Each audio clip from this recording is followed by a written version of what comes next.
I missed you a lot for the last 2 days. Now let's be back. Let's be physixified and let's begin the game of concepts. तो पिछली बार जब हमारी मुलाकात हुई थी Gauss theorem खत्म कर ली थी हमने. पहला चैप्टर ओवर हो गया था, electric charges and fields over. आज करेंगे कुछ प्रॉब्लम्स जो बोर्ड्स में आई हैं, कुछ कॉम्पिटिशन्स में आई हैं. न्यूमेरिकल प्रॉब्लम्स करेंगे, क्वेश्चंस करेंगे. तो देखो शुरुआत करते हैं. गॉस थ्योरम पे कैसी प्रॉब्लम्स आती हैं जो ज्यादा पॉपुलर है प्रॉब्लम्स, उनके साथ शुरुआत करते हैं. क्यूब बेस्ड प्रॉब्लम्स और सिलेंडर बेस्ड प्रॉब्लम्स बहुत आती हैं.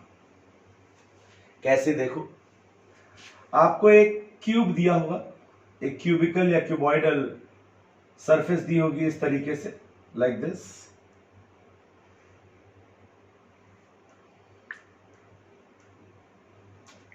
एक ये क्यूबॉइडल सरफेस है. Say this is X axis, this is Y axis and this is Z axis. ठीक है भाई. और इलेक्ट्रिक फील्ड इस रीजन में डिफाइंड है.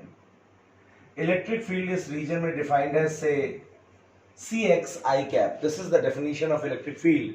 मतलब कहने का आप समझ पा रहे होंगे कि इलेक्ट्रिक फील्ड एक वेरिएबल इलेक्ट्रिक फील्ड है because it is given by C x, it is a function of x.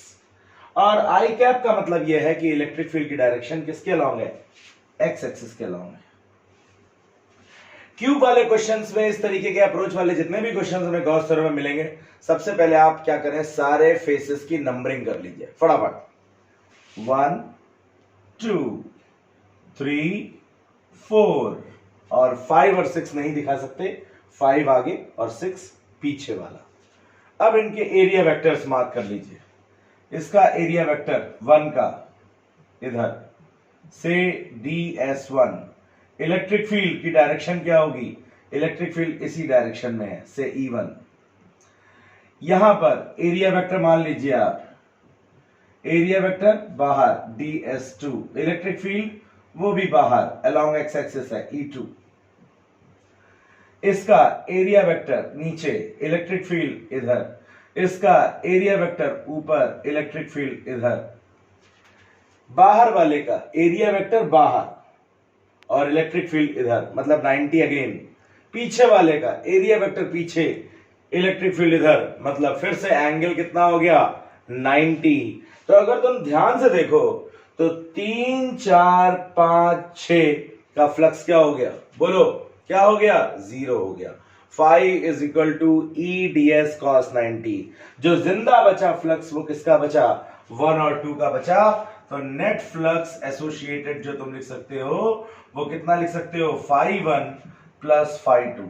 The flux associated with this and the flux associated with this. अरे बोलो भैया. तो अगर तुम पहले वाले का लिखते हो E1 डॉट ds1, दूसरे वाले का लिखते हो E2 डॉट ds2. यहां पर E1 और ds1 के बीच में एंगल 180 है. तो E1 ds1 180 cos में लेंगे तो ये क्या हो जाएगा, E1 ds1 आ जाएगा. यहां पर हम लेंगे E2 ds2, सेम डायरेक्शन में है, E2 ds2 cos 0, तो इसको क्या लिख लेंगे, E2 ds2. अब इलेक्ट्रिक फील्ड को एज पर डेफिनेशन लिखा ले Cx. तो ये जो फर्स्ट फेस है अगर तुम ध्यान से देखो तो ये ओरिजिन से कोइंसाइड कर रहा है. ओरिजिन से कोइंसाइड कर रहा है तो यहां पर x की वैल्यू क्या हो जाएगी, 0 हो जाएगी. और x की वैल्यू 0 हो जाएगी मतलब ये पूरा क्या हो जाएगा, 0 हो जाएगा. c into 0 and it all goes to 0.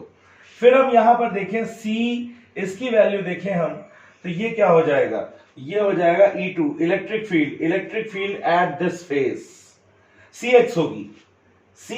x की वैल्यू यहां पर कितनी है, जितनी क्यूब की साइड होगी, say the side of the cube is given as a. तो इलेक्ट्रिक फील्ड यहां पर हो जाएगी c into a. Electric field हो जाएगी c इंटू a. और इंटीग्रेशन ऑफ ds2 मतलब इस पूरी सरफेस का एरिया ले लें तो इस पूरे क्यूब का जो एरिया होगा फेस का, इस क्यूब के फेस का एरिया वो कितना हो जाएगा, a स्क्वायर हो जाएगा. तो जो नेट फ्लक्स होगा that will be equal to CA cube. बोलो फ्लक्स कितना आ जाएगा, CA क्यूब आ जाएगा. तो पहला पार्ट ये हमारा किसी भी तरीके का जो न्यूमेरिकल होगा उसमें हमें पहले पार्ट में क्या निकालना पड़ेगा, नेट फ्लक्स निकालना पड़ेगा. तो नेट फ्लक्स हमने निकाल लिया.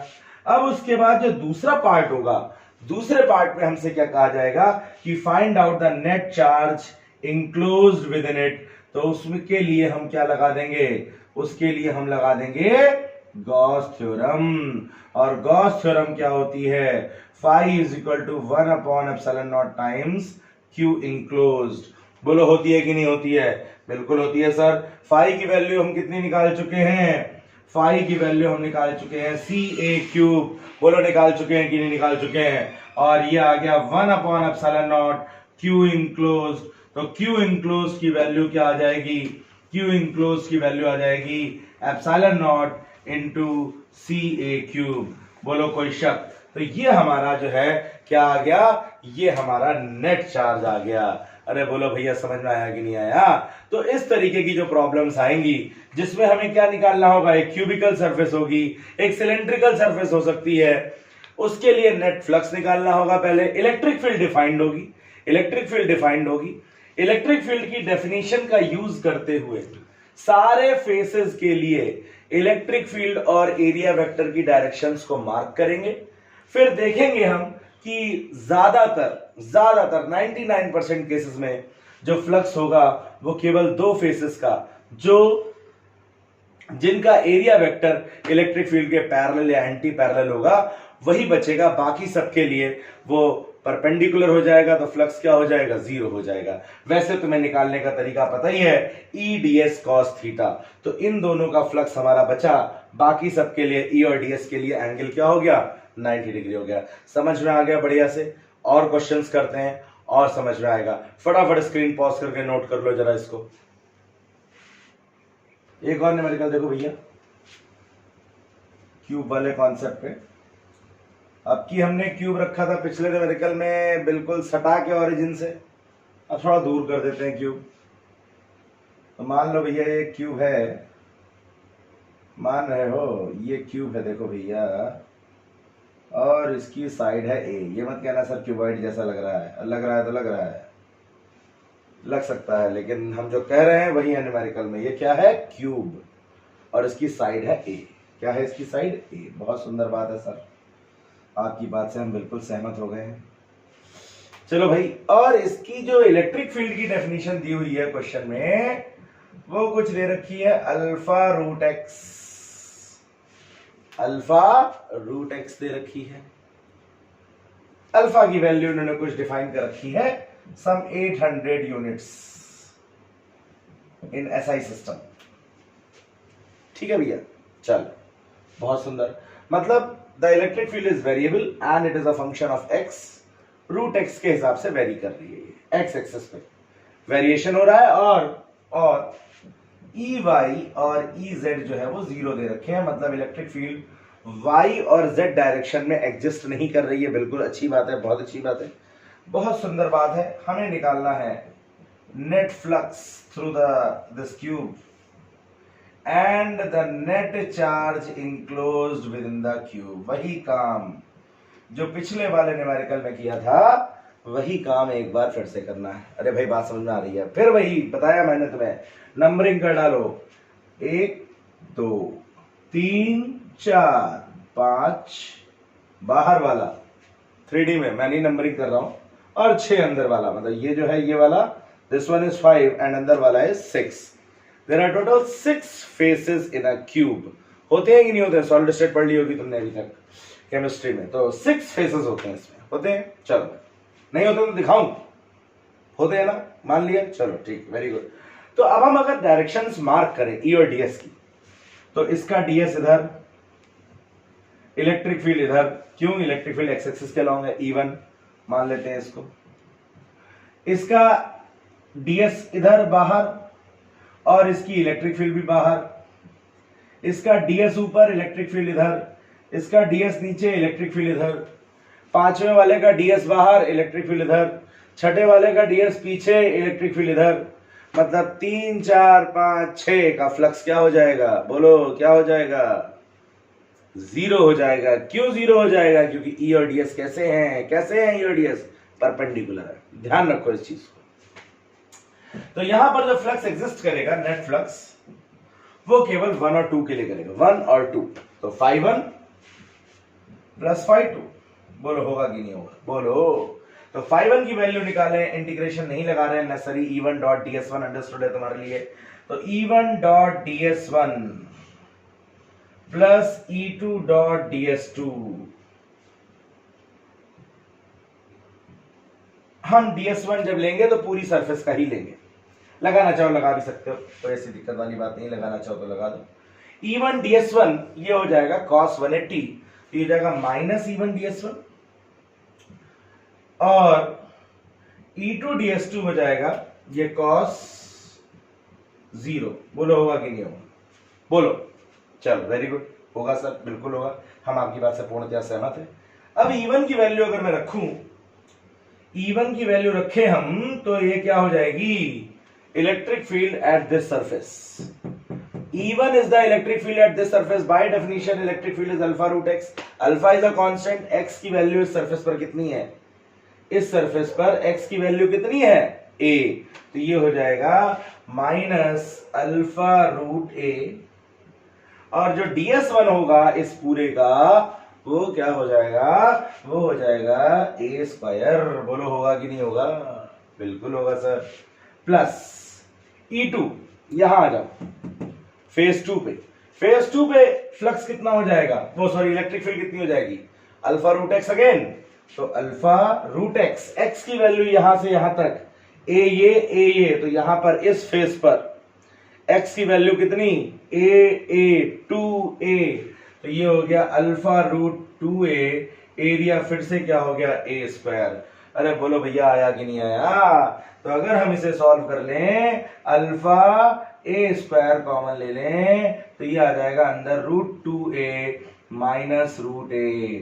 कोई शक, a की वैल्यू दे रखी है, रूट a भी कॉमन ले सकते हो, a की वैल्यू दे रखी है, अल्फा की वैल्यू दे रखी है, a की वैल्यू दे रखी है क्वेश्चन में जो बोर्ड में आया था 0.1 मीटर। तो a की वैल्यू दे रखी है, अल्फा की वैल्यू दे रखी है, सॉल्व कर लोगे क्या आ जाएगा, फ्लक्स आ जाएगा, और जैसे ही फ्लक्स आ जाएगा तो फाई बराबर लगा दोगे क्या, फाई बराबर लगा दोगे 1/ε0 Q इनक्लोज्ड।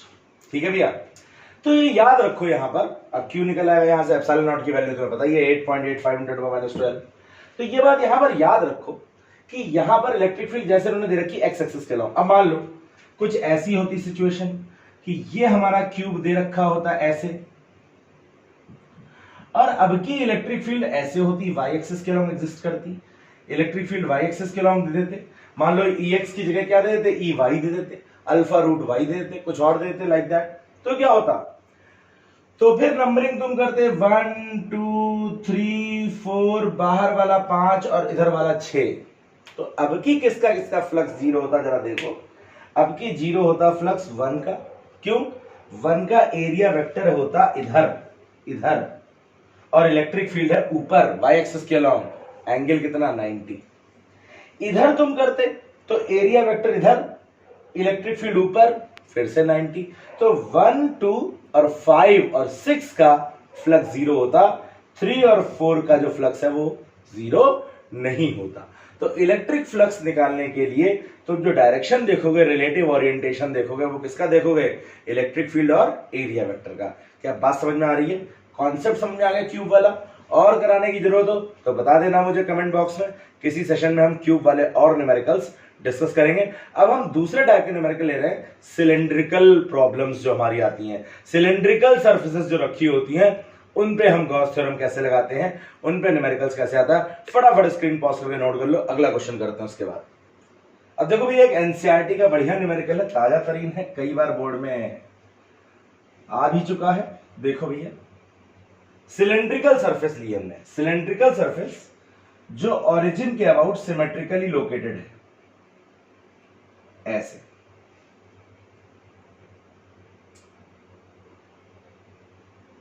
लाइक दिस, ठीक है। आधा सिलेंडर जो रखा है हमारा, आधा सिलेंडर जो रखा है वो एक्स एक्सिस के इधर रखा है, मतलब लोकेटेड है सिमेट्रिकली। टोटल सिलेंडर की लेंथ है 20 सेंटीमीटर। सर आपके डायग्राम से तो नहीं लग रहा है, नहीं लग रहा है तो कोई बात नहीं, दूसरा बना लेते हैं चलो, और बाकी तुम समझ जाओ भावनाओं को मैथमेटिकली जो हम बता रहे हैं। चलो थोड़ा सा इसको इधर ले लेते हैं तो शायद तुम्हें लग जाएगा। ऐसे, चलो भाई ये अब थोड़ा थोड़ा लग रहा, चलो। तो ये जो सिलेंडर है आधा हमारा इधर है, मतलब 10 सेंटीमीटर इधर है लेंथ इसकी और 10 सेंटीमीटर लेंथ इधर है। ये दे रखा है ऐसा क्वेश्चन में, मतलब ये कोऑर्डिनेट दे रखा है x is equal to -10 centimetre इधर x एक्सिस पे यहां पर जो पॉइंट आएगा, और यहां पर जो पॉइंट है ये इसका कोऑर्डिनेट दे रखा है x is equal to +10 centimetre. Cylinder की जो रेडियस दे रखी है वो दे रखी है 5 सेंटीमीटर। सिलेंडर की रेडियस कितनी दे रखी है 5 सेंटीमीटर, और इलेक्ट्रिक फील्ड जो डिफाइन की है इन्होंने 200 आई कैप न्यूटन पर coulomb for x greater than 0, मतलब ओरिजिन के उस तरफ पॉजिटिव साइड में x एक्सिस इधर इलेक्ट्रिक फील्ड जो है आधे सिलेंडर में कितनी है 200 आई कैप, समझ रहे हो। और इधर वाला जो आधा सिलेंडर है इस तरफ नेगेटिव साइड में, वहां पर इलेक्ट्रिक फील्ड कितनी डिफाइंड है -200 आई कैप डिफाइंड है न्यूटन पर coulomb for x less than 0। अरे भैया बात समझ में आ रही है। तो फ्लक्स निकालना है, तो जैसा कि तुम्हें इनफाइनाइट लॉन्ग लीनियर चार्ज में बताया था, 3 सरफेस होती है सिलेंडर में। एक तो ये सिलेंड्रिकल सरफेस होती है, कर्व सरफेस कहते हैं जिसे, और ऊपर 2 ढक्कन होते हैं, सर्कुलर ढक्कन। तो सर्कुलर ढक्कन की सर्कुलर सरफेस होती है। तो वैसे यहां भी होगा 1 2, और ये पूरी जो है कर्व सरफेस, इस पूरे का नाम हम कर देते हैं 3। तो फाई जो होगा flux total, that will be the sum of φ1 plus φ2 plus φ3। बोलो आया कि नहीं आया। φ1 निकालते हैं पहले। φ1 क्या है, φ1 है इस वाले फ्लक्स से जो एसोसिएटेड फ्लक्स है वो कितना होगा। तो देखो भैया इलेक्ट्रिक फील्ड जो है नेगेटिव साइड में -i एक्सिस -x एक्सिस मतलब -i कैप, मतलब इसी साइड में है। एरिया वेक्टर भी इसी साइड में होगा, बोलो होगा कि नहीं होगा। तो φ1 बराबर हम लिख सकते हैं E1 डॉट ds1 या डेल्टा S1, इंटीग्रेशन के साइन से मुक्ति मिल जाएगी, हम डेल्टा S1 लिख ले रहे हैं इसको। बोलो लिख सकते हैं क्या, वेरी गुड सर लिख सकते हैं। E1 की वैल्यू क्या गिवन है सर, गिवन है कितनी -200 आई कैप, वेक्टर फॉर्म में गिवन है, वैसे हमने डायरेक्शन भी शो कर रखा है। Dot delta S1, delta S1 मतलब इसका एरिया। तो सर्कुलर सरफेस का एरिया क्या होता है सर, πr² होता है, तो पाई हो गया। रेडियस कितना दे रखा है 5 सेंटीमीटर दे रखा है, तो 5 इंटू 10⁻⁻² का स्क्वायर हो गया ये। बोलो हो गया कि नहीं हो गया, बिल्कुल हो गया सर, बहुत सही बात है सर। और इसका जो डायरेक्शन है वो नेगेटिव साइड में है, तो ये भी क्या हो जाएगा, ये भी -i कैप में ही हो जाएगा, -i कैप। तो -i कैप ये हो जाएगा 1, और इसको मल्टीप्लाई कर देंगे तो हमारा फ्लक्स आ जाएगा न्यूटन मीटर स्क्वायर पर coulomb. I hope you are intelligent enough to do the calculation. बोलो कर पाओगे। तो ये इस फेस की फ्लक्स आ गई, अरे समझ गए। चलो अब उसके बाद देखो φ2, उस वाले की फ्लक्स निकालें इस वाले का। तो इस वाले का इलेक्ट्रिक फील्ड तो इधर डिफाइंड है पॉजिटिव साइड में +i कैप, एरिया वेक्टर भी इसका इधर ही होगा। बोलो होगा कि नहीं होगा, मल्टीप्लाई कर देते हैं। हालांकि डायरेक्शन हम क्योंकि i j के टर्म्स में ले रहे हैं तो डायरेक्शन नहीं भी लिखेंगे तो चल जाएगा, नहीं भी मार्क करेंगे तो चल जाएगा, लेकिन कर देते हैं, प्रैक्टिस में कोई बुराई नहीं है। E2 अब इलेक्ट्रिक फील्ड जो होगी उधर की electric field for x greater than 0 कितनी है, ये है सर 200 आई कैप। बोलो है कि नहीं है। और डेल्टा S2 बिल्कुल ऊपर जैसा ही हो जाएगा, कोई रॉकेट साइंस नहीं है इसमें, πr², r दे रखा है 5 इंटू 10⁻⁻² का स्क्वायर प्लस i कैप। तो इसको सॉल्व कर लोगे, ये तुम्हारा इलेक्ट्रिक फ्लक्स आ जाएगा φ2। अब बताओ जरा φ3 क्या होगा। सर बड़ा टफ क्वेश्चन है। अरे कोई टफ क्वेश्चन नहीं है। अरे भैया ये कर्व सरफेस है, एरिया वेक्टर ऊपर, इलेक्ट्रिक फील्ड इधर। इस साइड में लेना चाहते हो, एरिया वेक्टर नीचे, इलेक्ट्रिक फील्ड इधर। किधर भी ले लो, इलेक्ट्रिक फील्ड और एरिया वेक्टर के बीच में एंगल कितना होगा 90 होगा। तो कर्व सरफेस का फ्लक्स क्या हो जाएगा, बोलो क्या हो जाएगा 0। तीनों को ऐड कर दोगे तो क्या आ जाएगा, नेट फ्लक्स हो जाएगा। न्यूमेरिकल हो गया, तोते उड़ गए, नहीं उड़े। अब देखो फ्लक्स आ जाएगा, फिर क्या करेंगे, फिर चार्ज निकाल लेंगे। तो फाई बराबर कैसे हो जाएगा charge, net flux is equal to 1/ε0 times net charge enclose within the surface. तो फ्लक्स आ जाएगा, फाई आ जाएगा टोटल φ1 प्लस φ2 प्लस φ3 से, वो यहां रख देंगे। ε0 तुम्हें पता है क्या निकल आएगा, Q निकल आएगा। अरे समझ में आ गया। एक और सिलेंड्रिकल प्रॉब्लम कराएंगे, फटाफट स्क्रीन पॉज करके नोट कर लो इसको। एक और देखो भैया, बढ़िया क्वेश्चन सिलेंड्रिकल वाला, 2013 में आया हुआ है शायद बोर्ड में। ईयर जरूर लिखते जाना, मैंने कहा जब प्रीवियस ईयर की प्रॉब्लम कर रहे हो तो ईयर जरूर मार्क करते जाओ अपने नोट्स में, जिससे कि तुम्हें आइडिया रहे कि कौन सा क्वेश्चन कब आया है, क्या फ्रीक्वेंसी रही है रिपीट होने की। और जब तुम्हें लास्ट में हम नवंबर दिसंबर में सिलेबस खत्म करने के बाद प्रीवियस ईयर के बोर्ड क्वेश्चंस कराएंगे तो तुम्हें यही क्वेश्चंस मिलेंगे रिपीट होते हुए, और तब तुम्हारा कॉन्फिडेंस बिल्डअप होगा, हाँ ये मैंने लगाया था सर ने लगवाया था, तब इसका आंसर तो मुझे आता है, तब तुम्हारा कॉन्फिडेंस बिल्डअप होगा बोर्ड्स के लिए। तो ईयर जरूर डालते जाना। तो भाई एक सिलेंडर दे रखा है, इसकी लेंथ 1 मीटर है, इसकी ऑरिजिन से ये डिस्टेंस भी 1 मीटर है। इलेक्ट्रिक फील्ड डिफाइंड है इस क्वेश्चन में 50x आई कैप, और एरिया जो है इसका है 25 सेंटीमीटर स्क्वायर। ठीक है भैया। तो फ्लक्स निकालना है और चार्ज निकालना है, दो ही चीजें हैं, फ्लक्स निकालना है, नेट चार्ज निकालना है। तो फ्लक्स क्या हो जाएगा, देखो अगर हम बात करें नेट फ्लक्स की, तो नेट फ्लक्स क्या होगा, फिर से देख ले, 1 2 और ये कर्व सरफेस 3। तो इलेक्ट्रिक फील्ड इस डायरेक्शन में, यहां पर एरिया वेक्टर इस डायरेक्शन में होगा, इसकी इलेक्ट्रिक फील्ड इस डायरेक्शन में होगी, एरिया वेक्टर इस डायरेक्शन में होगा, इसका एरिया वेक्टर इस डायरेक्शन में होगा और इलेक्ट्रिक फील्ड इस डायरेक्शन में होगी। इलेक्ट्रिक फील्ड कॉमन है, इसमें कोई डिफरेंशिएशन नहीं है। जैसे पिछले क्वेश्चन में हमने जो किया था उसमें पॉजिटिव साइड में अलग तरीके से डिफाइंड थी, मतलब प्लस आई कैप था, और नेगेटिव साइड में अलग तरीके से डिफाइंड थी, माइनस आई कैप था। इसमें यूनिफॉर्म है, कोई वेरिएशन नहीं है डायरेक्शन के मामले में। It is 50x I cap. I cap मतलब सब पॉजिटिव एक्स एक्सिस के लॉन्ग है, मतलब यहां पर इलेक्ट्रिक फील्ड मार्क कर दें तो E1 की इलेक्ट्रिक फील्ड, ये E3 अगर हमने मार्क किया, और ये हमारी हो गई E2।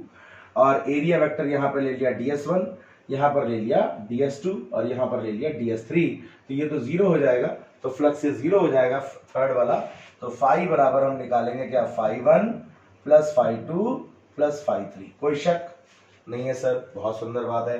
तो φ1 अगर हम देखें तो क्या हो जाएगा, E1 डॉट DS1, इंटीग्रेशन नहीं लगा रहा है, डेल्टा S1 लिख ले रहा है, पूरी सरफेस का एरिया डेल्टा S1। E1 जो है वो क्या हो जाएगा, E1 हो जाएगा 50x। अब x की वैल्यू यहां पर क्या है, x की वैल्यू सर यहां पर है 1, तो 50 इंटू 1। आई कैप अगर लिखना चाहो तो लिख सकते हो, नहीं तो डायरेक्शन के टर्म्स में डायरेक्ट लिखना चाहो तो तुम इसको देख सकते हो, दोनों के बीच में एंगल कितना है 180, तो cos 180 क्या हो जाएगा, -1 हो जाएगा। और वैसे लिखोगे तो ये हो जाएगा आई कैप और ये हो जाएगा माइनस आई कैप, तो भी माइनस साइन आ जाएगा। तो चाहे जैसे कान पकड़ लो, बात एक ही है। तो डेल्टा S1 जो हो जाएगा वो क्या हो जाएगा, दे रखा है हमें 25 सेंटीमीटर स्क्वायर, मीटर स्क्वायर में बदलेंगे तो ये क्या हो जाएगा, ये हो जाएगा 25 इंटू 10⁻⁻⁴ मीटर स्क्वायर। तो ये हमारा फ्लक्स आ जाएगा। सॉल्व कर लेंगे इसको, न्यूटन मीटर स्क्वायर पर कूलम। कोई शक बोलो, नहीं है सर। φ2 क्या आ जाएगा, φ2 हो जाएगा same E2 dot delta S2। E2 उस वाले फेस पे, यहां पर इलेक्ट्रिक फील्ड की वैल्यू है, यहां पर 50x, तो x कितना हो गया 1 प्लस 1, x हो गया 2, तो E2 की वैल्यू हो गई 50 इंटू 2, और डेल्टा S2 उसका एरिया भी उतना ही है, सर्कुलर एरिया दे रखा है क्वेश्चन में 25 सेंटीमीटर स्क्वायर, तो ये हो जाएगा 25 इंटू 10⁻⁴। अरे भैया बात समझ में आ रही है, ये हो गया न्यूटन मीटर स्क्वायर पर कूलम। मल्टीप्लिकेशन तुम कर लोगे, φ3 0 हो जाएगा, तो हमारा निकल आएगा φ बराबर φ1 प्लस φ2 प्लस φ3। और जैसे ही हमारा φ बराबर φ1 प्लस φ2 प्लस φ3 निकल आएगा, तुरंत हम लगा देंगे, क्या बोलो, तुरंत हम लगा देंगे गॉस थ्योरम। क्या लगा देंगे, गॉस थ्योरम। तो गॉस थ्योरम जो है वो क्या हो गया, φ is equal to 1/ε0 q। Phi तुमने निकाल लिया यहां से, एप्सिलॉन नॉट की वैल्यू तुम्हें पता है, क्यू तुम्हें निकालना है, that is the charge enclosed, तो वो हमारा निकल आएगा। तो ये इस तरीके के हमारे क्यूब और सिलेंडर वाले प्रॉब्लम्स है, जो जिसमें हमें नेट फ्लक्स निकालना होता है और क्या निकालना होता है, नेट चार्ज निकालना होता है। समझ में आएगा बढ़िया से? नहीं समझ में आए तो कमेंट बॉक्स में लिखना, और एक सेशन लेंगे हम जिसमें और डिटेल में हम क्वेश्चंस को डिस्कस करेंगे। अब हमारा अगला देखो, और मिसलेनियस प्रॉब्लम थोड़ी सी देखते हैं गॉस थ्योरम पे बेस्ड। नोट कर लो फटाफट स्क्रीन पॉज करके। एक और बढ़िया क्वेश्चन देखो, फ्लक्स का फॉर्मूला यूज करने का वेक्टर फॉर्म में कैसे यूज करते हैं उसका कॉन्सेप्ट है, बढ़िया कॉन्सेप्ट है इस क्वेश्चन में। गिवन है कि भाई इलेक्ट्रिक फील्ड एग्जिस्ट कर रही है कहीं पर, 2014 में न्यूमेरिकल आया है और भी एक दो बार आया है। 5 इंटू 10⁻³ आई कैप न्यूटन पर कूलम। ठीक है, मतलब इलेक्ट्रिक फील्ड जो है वो एक्स एक्सिस के अलोंग है, और इस इलेक्ट्रिक फील्ड की वजह से एक स्क्वायर जो वाईजेड प्लेन में लोकेटेड है, which is located in YZ plane, और इस स्क्वायर की साइड है 10 सेंटीमीटर, side of square which is located in YZ plane which is parallel to YZ plane, ऐसी कुछ लैंग्वेज थी क्वेश्चन में, उसकी साइड है 10 सेंटीमीटर। साइड कितनी है? 10 सेंटीमीटर। तो तुम्हें निकालना है फ्लक्स। पहली बात, बहुत ही आसान बात है ये। दूसरी बात में थोड़ा सा ट्विस्ट है जिसमें कॉन्सेप्ट छुपा हुआ है जो मुझे तुम्हें सिखाना है, कि इन्होंने कहा कि अगर इसको हम स्क्वायर को तिरछा कर दें, लाइक दिस, तिरछा कर दें, कि स्क्वायर का जो प्लेन है ये वाला, इसको तिरछा कर देंगे, तो the plane of the square makes an angle 30 degree with the electric field. तो अगर स्क्वायर का प्लेन इलेक्ट्रिक फील्ड से 30 डिग्री एंगल बनाएगा तब फ्लक्स कितना होगा, ये हमें निकालना है। तो दूसरा पार्ट में फ्लक्स निकालना है हमें, when the plane of this square makes an angle 30 degree with the electric field। तो चलो भैया देखते हैं क्या होगा। पहला पार्ट करते हैं। पहला पार्ट बहुत आसान है, phi is equal to E dot ds या E डॉट डेल्टा एस, कुछ भी लिख दो। E इलेक्ट्रिक फील्ड हमारी डिफाइंड है 5 इंटू 10⁻³ आई कैप, कोई शक नहीं है हमें इसमें। डेल्टा एस इसका एरिया हो जाएगा, साइड दे रखी है 10 सेंटीमीटर, तो बच्चा जानता है स्क्वायर का एरिया क्या होता है। स्क्वायर का एरिया होता है सर साइड का स्क्वायर, हम भी साइड का स्क्वायर ही करेंगे। तो 10 सेंटीमीटर को पहले मीटर में बदलेंगे और फिर उसका स्क्वायर कर देंगे। ये तो हो गई स्केलर, मतलब एरिया वेक्टर फॉर्म में रखना है हमें। डेल्टा एस एरिया है, देख रहे हो वेक्टर है, तो इसका एरिया हमने बता दिया। वाइजेड प्लेन में है, एरिया वेक्टर नॉर्मली आउटवर्ड्स होता है, तो मैं बताया था नॉर्मली आउटवर्ड्स, तो एक्स एक्सिस के अलोंग हो जाएगा, और एक्स एक्सिस के अलोंग हो जाएगा तो ये हो जाएगा आई कैप। तो आई डॉट आई क्या हो जाएगा 1, और इसको मल्टीप्लाई कर देंगे। चलो कर ही देते हैं, 5 10 जा 50, और ये हो जाएगा कितना 10⁻³ और 10⁻⁻2, तो ये हो जाएगा कितना 10⁻1, तो ये हो जाएगा 500 न्यूटन मीटर स्क्वायर पर कूलम। बोलो होगा कि नहीं होगा? बिल्कुल हो जाएगा सर। अब दूसरे पार्ट में ट्विस्ट है। दूसरे पार्ट में क्या ट्विस्ट है देखो। दूसरे पार्ट में मैं यहीं पे कर दे रहा हूं इसको। दूसरे पार्ट में इलेक्ट्रिक फील्ड और एरिया वेक्टर के बीच में एंगल चाहिए। तो नॉर्मली बच्चा क्या करेगा, इस फॉर्मूले में जैसा कि 50% बच्चों ने किया, नादान बच्चों ने इसको रख दिया cos 30, क्योंकि उन्होंने देखा एंगल 30 दे रखा है, EDS cos 30, और यहीं पर उन्होंने कर दिया क्वेश्चन गलत। क्यों? क्योंकि थीटा क्या है? Theta is the angle between electric field and area vector. Mind it. ऐसा ही कॉन्सेप्ट एक बार और आएगा, ऐसी ही प्रॉब्लम एक बार और आएगी मैग्नेटिज्म में, जब मैं तुम्हें कराऊंगा torque on A current carrying loop. वहां पर भी यही बच्चे गलती करते हैं और यहां पर भी बच्चे यही गलती करते हैं। यार वो कॉन्सेप्ट हम तब सीखेंगे, याद रखना, लेकिन हालांकि तुम भूल चुके होगे। तो ये जो इलेक्ट्रिक फील्ड और एरिया वेक्टर के बीच का एंगल है, तो एरिया वेक्टर जो है वो परपेंडिकुलर होता है। मतलब अगर ये स्क्वायर है ऐसे, तो area vector will be somewhere like this, electric field is somewhere like this.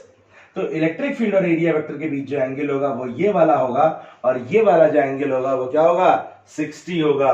तो यहां पर cos 30 नहीं आएगा, ये हो जाएगा cos 60, and now it is correct. I hope so.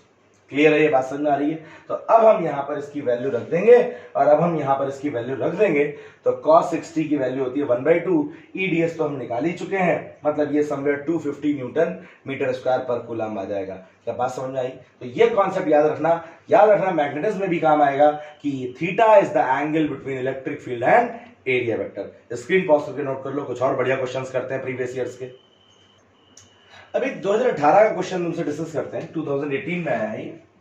बढ़िया क्वेश्चन है, कॉन्सेप्चुअल क्वेश्चन है ये भी, और एनसीईआरटी बेस्ड है क्वेश्चन ये। Define electric flux, is it a scalar quantity और वेक्टर क्वांटिटी? तो इस पे तो चर्चा नहीं करेंगे, सेशन हमारा देख लेना जो गॉस थ्योरम वाला है, पता ही है तुम्हें क्या होता है। दूसरा क्वेश्चन क्या था? दूसरा क्वेश्चन ये था कि एक स्क्वायर दिया हुआ है इस तरीके से, स्क्वायर ऑफ साइड समवेयर से ए और समथिंग लाइक दैट, और इसके ये सेंटर से यहां पर d डिस्टेंस पर एक चार्ज रखा हुआ है q।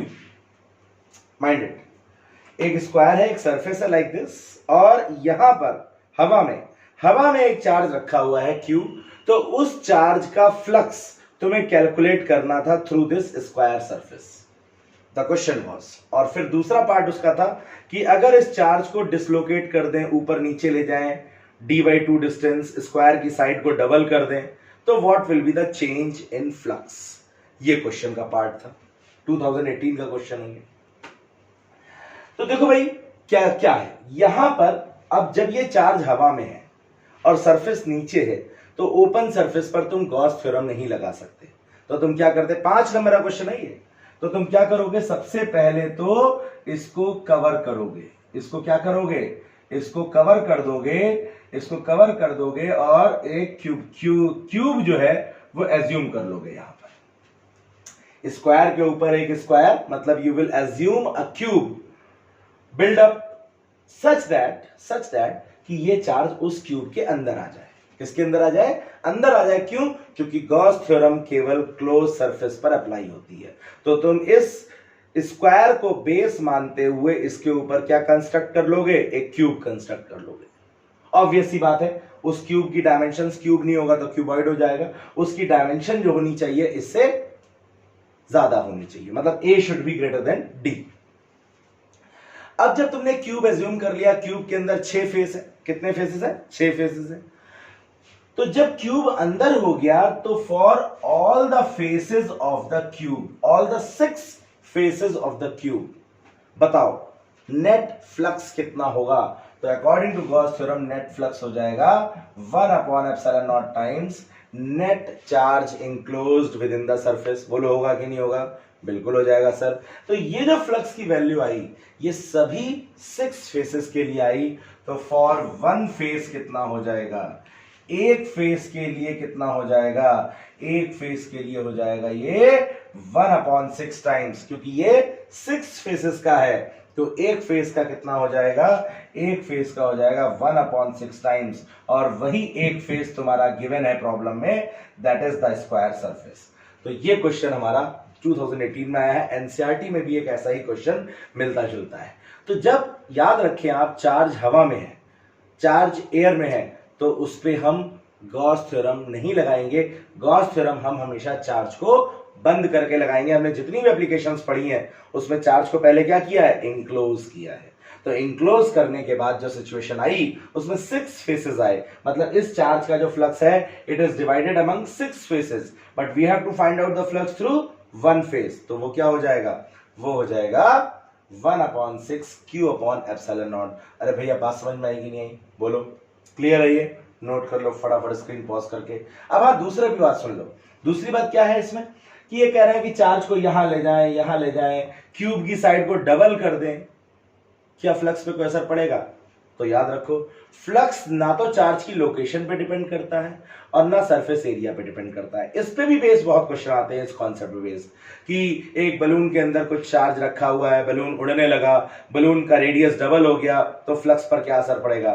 तो फ्लक्स पर कोई असर नहीं पड़ेगा as long as the charge inside is constant. Is that clear? So there will be no change in flux. Note कर लो फटाफट। एक 2020 का क्वेश्चन करवाते हैं, बोलो क्या कहते हो, करवाते हैं? चलो करवाते हैं। 2020 का ताजा तरीन क्वेश्चन। अच्छा ऐसे क्वेश्चंस बहुत आते हैं, इसमें भी एक जनरल कॉन्सेप्ट है, कैविटी का है कॉन्सेप्ट, कंडक्टर की कैविटी, कंडक्टर्स की कैविटी को डिटेल में डिस्कस करेंगे अगले चैप्टर में हम लोग। फिलहाल अभी देखो कॉन्सेप्ट क्या है।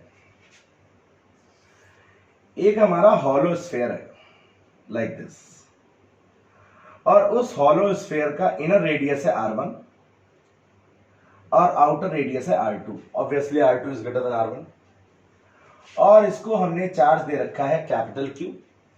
तो हॉलो स्फीयर है, चार्ज इसकी सरफेस पर आ गया, कैपिटल Q है इसकी सरफेस पर, और हमने इसके सेंटर पर, यहां पर सेंटर पर चार्ज रख दिया कितना, -Q। सेंटर पर कितना चार्ज रख दिया, जो ये सेंटर है, जो ये कैविटी टाइप की है अंदर, इस पर चार्ज हमने रख दिया -Q। तो दो चीजें पूछी गई 2020 में। 3 नंबर का क्वेश्चन था ये, 2020 का लेटेस्ट क्वेश्चन करा रहा हूं मैं तुम्हें। इनर और आउटर सरफेस पर जो सरफेस चार्ज डेंसिटी है वो पूछी गई, और इलेक्ट्रिक फील्ड पूछी गई due to this spherical hollow sphere at an outside point. एक आउटसाइड पॉइंट पे बाहर इलेक्ट्रिक फील्ड कितनी होगी ये पूछा गया। तो देखो भैया अंदर जो ये चार्ज रखा है माइनस क्यू, इसकी वजह से क्या होगा, ये जो स्पेस है ये तो सॉलिड स्पेस है, इसका जो पॉजिटिव चार्ज होगा वो अट्रैक्ट होकर यहां आ जाएगा, क्योंकि कंडक्टर के अंदर इलेक्ट्रिक फील्ड हमेशा जीरो होती है। तो ये माइनस क्यू हो गया, ये प्लस क्यू हो गया, तो यहां पर इलेक्ट्रिक फील्ड हमेशा हम जब भी निकालेंगे यूजिंग गॉस थ्योरम वो क्या आ जाएगी, जीरो आ जाएगी।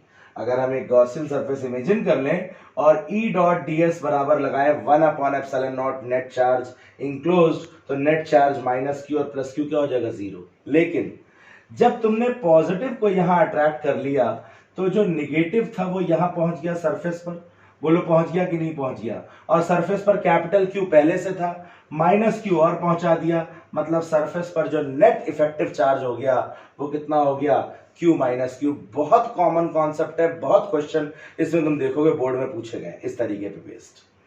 फिर से समझ लो, जब तुमने माइनस क्यू यहां रखा तो इसने प्लस को अट्रैक्ट किया, कंडक्टर्स की प्रॉपर्टी होती है ये, कंडक्टर्स के अंदर फ्री चार्जेस होते हैं, और डिटेल में पढ़ेंगे और मजा आएगा जब पढ़ाएंगे तुम्हें। तो ये प्लस क्यू आ गया और ये प्लस आ गया तो इधर माइनस आ गया, तो यहां पर माइनस क्यू प्लस क्यू ये इसलिए हुआ कि कंडक्टर के अंदर जो भी चार्जेस का मूवमेंट होता है फ्री चार्जेस का, आत्मा बेचैन हो जाती है फ्री चार्जेस की, तड़पती है, तब तक तड़पती है जब तक वो अंदर नेट इलेक्ट्रिक फील्ड क्या नहीं कर लेते, जीरो।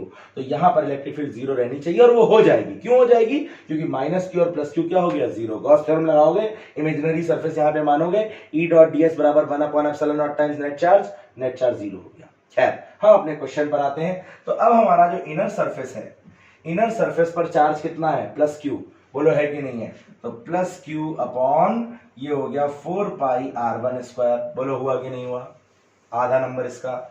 आउटर सरफेस पर चार्ज कितना है, क्यू माइनस क्यू, रेडियस कितना है 4πr2², आधा नंबर इसका। अब आधा नंबर इलेक्ट्रिक फील्ड कैलकुलेट करने का, यहां पर एरिया एक गॉसियन सरफेस इमेजिनरी मान लोगे, एक गॉसियन सरफेस इमेजिनरी मानने के बाद यहां पर एरिया वेक्टर जो है ds, इलेक्ट्रिक फील्ड यहां पर E, और फिर तीसरा स्टेप मैंने तुम्हें बताया था क्या करते हो, अप्लाइंग गॉस थ्योरम। तो अप्लाई कर दो गॉस थ्योरम। तो गॉस थ्योरम जब तुम अप्लाई करोगे तो ये क्या हो जाएगा, ये हो जाएगा E डॉट ds बराबर 1/ε0 times net charge enclose within the Gaussian surface, जो कि है Q माइनस क्यू, बोलो है कि नहीं है। तो ये हो जाएगा E ds cos 0 E integration ds, मैं डायरेक्ट लिख रहा हूं स्टेप्स, अब तो तुम्हें याद हो जाने चाहिए, 1/ε0 Q माइनस क्यू, ये ds हो जाएगा, ये दूरी अगर x है, x मान लें, तो ये ds हो जाएगा 4πx², तो E बराबर हमारा क्या हो जाएगा, E बराबर हो जाएगा 1/4πε0 Q minus Q upon x²। अरे बोलो भैया समझ में आया, कोई रॉकेट साइंस थी इसमें, नहीं थी, बिल्कुल गॉस थ्योरम की स्ट्रेटजी थी, गॉस थ्योरम का एप्लीकेशन था। इसके और में सीधा सीधा क्वेश्चन भी आया था, कौन सा आया था, इसका और पार्ट था इनफाइनाइटली लॉन्ग लीनियर चार्ज का डेरिवेशन और उसका इलेक्ट्रिक फील्ड वर्सेस डिस्टेंस का ग्राफ, ये 2020 में क्वेश्चन आया था। फटाफट स्क्रीन पॉज करके नोट कर लो, जनरल कॉन्सेप्ट है, बहुत कॉमन और बहुत इंपॉर्टेंट कॉन्सेप्ट है, नोट कर लो फटाफट। एक और बढ़िया क्वेश्चन तुम्हें बताने जा रहे हैं, IIT में आया था 2005 में, और IIT में तो आया ही था, साथ में ये 2019 में कुछ ऐसा ही क्वेश्चन बोर्ड में भी आया है 2019 में। कहने का मतलब यह है कि अगर तुम बढ़िया तैयारी कर लेते हो एनसीईआरटी की, जेई मेंस की बढ़िया तैयारी तुम कर लोगे अपने बोर्ड्स के लिए, तो जेई मेंस और नीट तुम्हारा निकल जाएगा। कॉन्सेप्चुअल लेवल पर तैयारी करनी, ये मेरा मतलब है मैचिंग कराने का तुम्हारा। देखो क्या क्वेश्चन है ये, 3 प्लेट्स रखी हुई है हमारी, 3 प्लेट्स दे रखी हैं,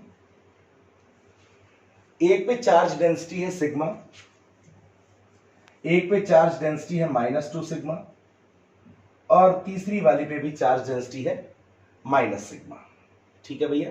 चलो ये हमारा ओरिजिन के करस्पॉन्डिंग प्लेन्स बने हुए हैं x और ये z।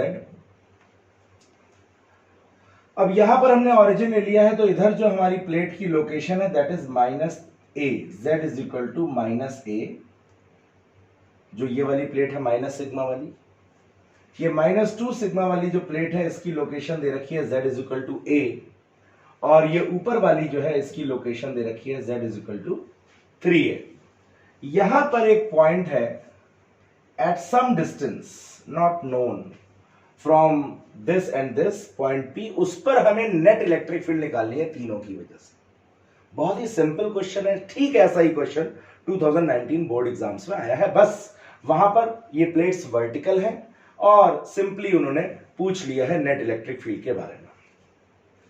वहां पर दो ही है प्लेट्स, सेम क्वेश्चन था, बस वहां दो ही प्लेट्स थी, एक पर डेंसिटी थी सिग्मा और दूसरे पे -2 सिग्मा, या एक पे माइनस सिग्मा एक पे -2 सिग्मा, ऐसे ही थी। तो ये हमारा जो क्वेश्चन आया था बोर्ड्स में। अब देखो भाई क्या है इसमें, अगर हम इलेक्ट्रिक फील्ड देखें यहां पर पॉइंट P पे, तो इसकी वजह से होगी, इसकी वजह से होगी और इसकी वजह से होगी, मतलब vector sum of electric field due to this and due to this. तो देखो भाई इसकी electric field away from the sheet होगी, पॉजिटिव है, बोलो होगी कि नहीं होगी। इसकी electric field towards the sheet होगी क्योंकि नेगेटिव है, और इसकी भी जो इलेक्ट्रिक फील्ड होगी वो भी टुवर्ड्स द शीट होगी। क्यों? इस पॉइंट P पे, क्योंकि इसके लिए भी ये नेगेटिव चार्ज इस पर दे रखा है। तो तीनों इलेक्ट्रिक फील्ड सेम डायरेक्शन में है, तो हम लिख सकते हैं vector E1 plus vector E2 plus vector E3, और ये तीनों ही इनफाइनाइट शीट्स की तरह काम कर रही हैं। तो ऊपर वाली शीट के लिए फॉर्मूला क्या है, बोलो, सिग्मा अपॉन 2 एप्सिलॉन नॉट, बोलो है कि नहीं है। और अगर हम वेक्टर फॉर्म में लिखें तो माइनस के कैप, कोई शक, बोलो, क्योंकि z एक्सिस ऊपर प्लस के कैप, नीचे माइनस के कैप। फिर E2 इसकी वजह से, तो ये क्या हो जाएगा, -2 सिग्मा अपॉन 2 एप्सिलॉन नॉट। इसकी भी डायरेक्शन नीचे की तरफ है, तो माइनस के कैप, बोलो होगा कि नहीं होगा, बोलो होगा। इसकी इलेक्ट्रिक फील्ड लिखें तो वो भी क्या हो जाएगी, सिग्मा अपॉन 2 एप्सिलॉन नॉट, ये भी क्या हो जाएगा, माइनस के कैप, बोलो होगा कि नहीं होगा। तो सिग्मा 2 सिग्मा सिग्मा, तो ये हो जाएगा 4 sigma upon 2 epsilon not minus के कैप। तो इसको हम लिख सकते हैं 2 sigma upon epsilon not minus के कैप। तो ये हमारी नेट इलेक्ट्रिक फील्ड हो जाएगी ड्यू टू द 3 प्लेट्स। बोलो बहुत आसान क्वेश्चन है कि नहीं है, सिंपल कॉन्सेप्ट अगर तुम्हारा क्लियर है, electric field due to infinitely charge plane sheet का फॉर्मूला क्लियर है, तो इस न्यूमेरिकल में कोई रॉकेट साइंस हो तो बता दो मुझे। समझ में आ गया? बढ़िया से नोट कर लो स्क्रीन पॉज करके।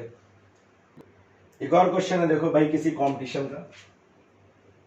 एक ये पॉजिटिवली चार्ज एक शीट है और उस शीट से एक थ्रेड से एक चार्ज्ड बॉल लटक रही है इन इक्विलिब्रियम। तो तुमको जो है बताना है कि जो इसकी सरफेस चार्ज डेंसिटी है that is proportional to sigma, surface charge density की सिग्मा। 4-5 ऑप्शन थे, cos theta, sine theta, tan theta और कॉट थीटा, 4 ऑप्शन थे। तो तुम्हें बताना है कि कौन सा ऑप्शन सही है। एमसीक्यू था, AIEEE में शायद आया था, जो अब आज जेईई मेंस होता है, पहले AIEEE हुआ करता था। तो देखो भैया, अगर हम बात करें तो इस शीट की इलेक्ट्रिक फील्ड इस डायरेक्शन में होगी, और अगर इस पर चार्ज Q है तो इसकी इलेक्ट्रिक फील्ड की वजह से इस पर फोर्स लगेगा QE। थ्रेड से बांध रखा है, थ्रेड में टेंशन होगा T, एंगल ये दे रखा है थीटा। तो अगर हम इस टेंशन को रिजॉल्व करें, तो टेंशन को अगर हम रिजॉल्व करें तो ये थीटा है तो ये भी थीटा होगा, बोलो होगा कि नहीं होगा।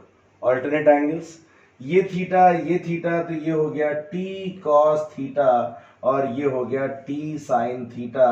इसका वेट तो बदस्तूर रहेगा ही रहेगा, हम सब धरती पे बोझ है, ये भी बोझ है, मतलब वेट सभी का होता है डाउनवर्ड डायरेक्शन में कुल मिला के।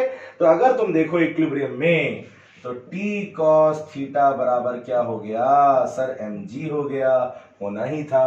और T sin थीटा बराबर क्या हो गया, T sin थीटा बराबर हो गया, क्या हो गया, T sin थीटा बराबर हो गया QE, और E की जगह हम लिख सकते हैं क्या, sigma upon 2 epsilon naught, that is the electric field due to infinitely charge plane sheet. Gauss theorem का एप्लीकेशन। डिवाइड कर दो 2/1, तो इक्वेशन 2 को अगर 1 से डिवाइड कर दोगे तो क्या आ जाएगा, बोलो T sin theta upon T cos theta, T cancel, तो क्या मैं इसे डायरेक्ट लिख सकता हूं tan थीटा, बोलो लिख सकता हूं क्या, और ये आ जाएगा, क्या आ जाएगा, Q sigma upon 2 epsilon not mg, बोलो आ जाएगा कि नहीं आ जाएगा? तो q constant, epsilon naught constant, mg constant, मतलब sigma is directly proportional to tan theta. तो कौन सा ऑप्शन सही हुआ? tan थीटा वाला ऑप्शन सही हुआ। बोलो समझ में आया कि नहीं आया? आ गया तो फटाफट स्क्रीन पॉज करके नोट कर लो जरा। एक और बढ़िया क्वेश्चन देखो भैया, ये कह रहे हैं AIPMT 2015 का क्वेश्चन है शायद ये कह रहे हैं कि the electric field in a certain region directed outwards is given by E is equal to AR। R is a variable, मतलब स्फीयर की बात करें तो from the centre to the radius they are taking the distance as R। तो what is the charge, value of charge which is centralised inside, अंदर जो charge रखा हुआ है, जो चार्ज कंटेंट है, उसकी वैल्यू पूछ रहे हैं। तो अगर हम इसको सिंपली सॉल्व करें, एक छोटा सा एरिया ले लें ds यहां पर, तो phi is equal to E dot ds is equal to 1 upon epsilon naught times q, q की वैल्यू हमें निकालनी है। तो अगर हम इसे सॉल्व करें भाई, E ds cos 0 हमारी जो स्ट्रेटजी रहती है, तो E की वैल्यू दे रखी AR, और अगर इसका रेडियस मान लो हमें दे रखा है क्वेश्चन में A, तो हम E की वैल्यू क्या लिख सकते हैं? बोलो, E की वैल्यू लिख सकते हैं A into A at the surface. Surface पर E की वैल्यू क्या हो जाएगी? AR, R जो है रेडियस जो है या डिस्टेंस जो है चार्ज से सरफेस तक की, वो कितनी है? A। और ds जो पूरे का एरिया हो जाएगा वो कितना हो जाएगा? वो हो जाएगा 4 पाई A स्क्वायर। बोलो हो जाएगा क्या? बराबर हो जाएगा q अपॉन एप्सिलॉन नॉट। बोलो, तो q की वैल्यू हो जाएगी, q की वैल्यू हो जाएगी epsilon not into a into 4 pi a cube. तो ये हमारी q की वैल्यू हो जाएगी। तो भैया देख लो, ये इस तरीके के न्यूमेरिकल्स हमारे गॉस थ्योरम पे पूछे गए हैं। कैसा लगा ये सेशन? लाइक करना, अगर पसंद आया हो तो शेयर करना और सब्सक्राइब करना, बेल आइकन दबा देना। रेगुलर अपडेट्स मिलते रहेंगे, रेगुलर वीडियोस मिलते रहेंगे, सारी प्रॉब्लम्स कराऊंगा, प्रीवियस ईयर बोर्ड प्रॉब्लम्स कराऊंगा, और लास्ट में तुम्हें पेपर सिलेबस खत्म होने के बाद कम से कम 20 पेपर भी सॉल्व कराऊंगा बोर्ड के, प्रीवियस ईयर्स के। तो शेयर करें और सब्सक्राइब करें so that I may stay motivated, और ऐसे ही तुम्हारे लिए वीडियोस डालता रहूं। फीडबैक जो है कमेंट बॉक्स में दो। और ज्यादा सेशंस चाहिए न्यूमेरिकल्स के तो और ज्यादा सेशंस में लूंगा, जैसे बताओगे पढ़ाऊंगा। अगला हमारा सेशन होगा, नया चैप्टर स्टार्ट करेंगे, बहुत मजा आने वाला है उसमें, इलेक्ट्रोस्टैटिक पोटेंशियल एंड कैपेसिटेंस। तो stay tuned and stay physicsified, stay blessed, और हाँ लॉकडाउन है, stay home. God bless you.